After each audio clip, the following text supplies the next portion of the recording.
अस्सलाम वालेकुम फ्रेंड्स, मेरा नाम है सुमेर और आप देख रहे हैं सभी सुमेर यूट्यूब चैनल। आज हम एक ऐसी शख्सियत के बारे में बात करने जा रहे हैं जिन्हें आप बहुत अच्छी तरह जानते हैं और बहुत पसंद भी करते हैं और आप उन्हें अक्सर अपनी टीवी स्क्रीन पर देखते रहते हैं मुख्तलिफ किरदारों में, कभी भोले के रूप में, कभी आदम के रूप में और कभी मूसा के कैरेक्टर में। लेकिन अब कामयाब होने के बाद जब उन्होंने अपनी जिंदगी की कहानी सुनाई और अपनी स्ट्रगल्स के बारे में बताया तो वो काफी दुखी था और वो खुद भी सुनाते सुनाते काफी अफसरदा हो गए। उन्होंने ये भी बताया कि जब वो इंडस्ट्री में नए नए आए तो उनके साथ क्या सलूक किया गया, बड़े बड़े डायरेक्टर्स और एक्टर्स उनका किस तरह से मजाक उड़ाते थे।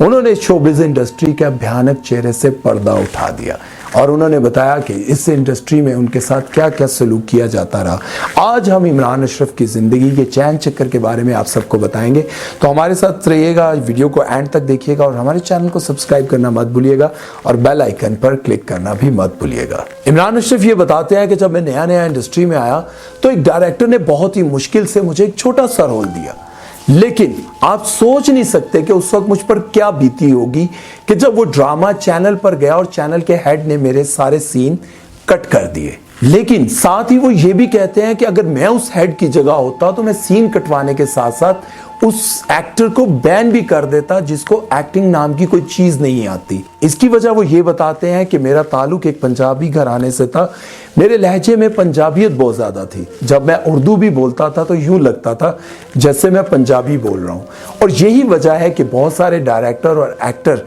मेरा मजाक उड़ाते थे और कहते थे कि ये एक पेंडू है। लेकिन इमरान अशरफ की ये बात बहुत अच्छी है, उन्होंने कहा कि मैं उन सबको अपना मोहसिन मानता हूं जिन्होंने मुझ पर तनकीद की, मेरा मजाक उड़ाया। उनकी वजह से मेरे अंदर मोटिवेशन पैदा हुई कि मैंने अपने आप को ग्रूम करना है, अपना एक्सेंट चेंज करना है और इसकी वजह से मैं सारा दिन एडिटिंग रूम में बैठा रहता था और न्यूज़ सुनता था और न्यूज़ के साथ साथ बोलता था, उसके पीछे पीछे बोलता था कि मेरा एक्सेंट किसी तरह से अच्छा हो जाए। इमरान अशरफ ये भी कहते हैं कि जब मैं इंडस्ट्री में काम ढूंढ रहा था, स्ट्रगल कर रहा था, तब मैं कई दिन तक भूखा रहता था और मेरे पास पैसे भी नहीं होते थे कि मैं कुछ खा सकूं और मेरी फैमिली भी मुझे सपोर्ट नहीं कर सकती थी। एक तो वो रहते थे इस्लामाबाद में और मैं कराची में था और मेरी फैमिली के भी कुछ हालात इतने अच्छे नहीं थे कि वो मुझे फाइनेंशियली सपोर्ट कर सकते। मैंने भी देखी है भूख। वो कहते हैं कि मैंने बहुत गुर्बत देखी है, लेकिन ऐसा नहीं है कि ये स्ट्रगल सिर्फ मैंने की हो। शोबिज़ में आने वाले हर उस शख्स को ये स्ट्रगल करनी पड़ती है जिसका फैमिली बैकग्राउंड स्ट्रांग ना हो या फिर उसके शोबिज़ में ताल्लुकात ना हो। आधी से ज़्यादा इंडस्ट्री ने मेरे हाथ की चाय पी हुई है, मैंने आटे गूंदे हैं, मैंने रोटियां बेली हैं, मैंने रोटियां पकाई हैं और इतनी स्ट्रगल करने के बाद जाकर मुझे कोई छोटा मोटा रोल मिला करता था। आधी से ज़्यादा इंडस्ट्री ने मेरे हाथ की चाय पी हुई है, उनको मेरी शक्ल याद नहीं है, तब तो बस एक लड़का था जो चाय लिया था। ये मेरा गिला नहीं है, ये स्ट्रगल सब करते हैं, मैंने भी की, मैंने भी आटे गूंदे, रोटियां पकाई। इमरान अशरफ कहते हैं कि मैंने अपनी जिंदगी में बहुत सारे कैरेक्टर्स किए हैं और ऐसा नहीं है कि मैंने हर कैरेक्टर पर भोले जितनी मेहनत ना की हो, लेकिन भोले के कैरेक्टर को इतनी पजीराई इसलिए मिली कि वो मेरा पहली दफा मेन कैरेक्टर था और मुझे पहली दफा मेन कैरेक्टर के लिए कास्ट किया गया। उससे पहले तो मुझे सिर्फ स्पोर्टिंग कैरेक्टर के लिए ही कास्ट किया जाता था।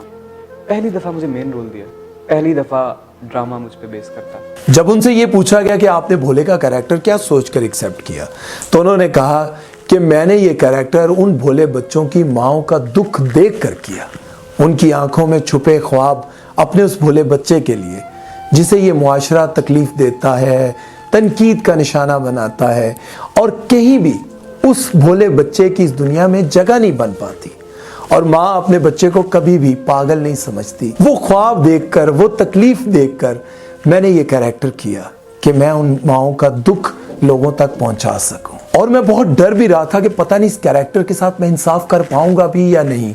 मैं रातों को अपनी अम्मी को उठा के पूछता था कि अम्मी बताए ना कि मैं ये कर पाऊंगा या नहीं, उनसे दुआएं करवाता था और मेरी माँ मेरे लिए बहुत दुआ करती थी और मुझे हौसला देती थी कि तुम बहुत अच्छा कर रहे हो और बहुत अच्छा कर जाओगे इस कैरेक्टर को। इमरान अशरफ ने अपने दिल की एक खास बात सबसे शेयर करते हुए कहा कि इस इंडस्ट्री में सबसे ज़्यादा मेरे लिए इकरा अजीज़ लगी हैं, क्योंकि जब मैंने सबसे पहला ड्रामा लिखा था ताबीर, उसकी हीरोइन भी इकरा अजीज़ थी और जिस ड्रामे से, जिस कैरेक्टर से मुझे सबसे ज्यादा शोहरत हासिल हुई उसकी हीरोइन भी इकरा अजीज हैं। एक और बात जो उन्होंने बताई उससे सुनकर मुझे काफी खुशी भी हुई और काफी हैरानगी भी हुई।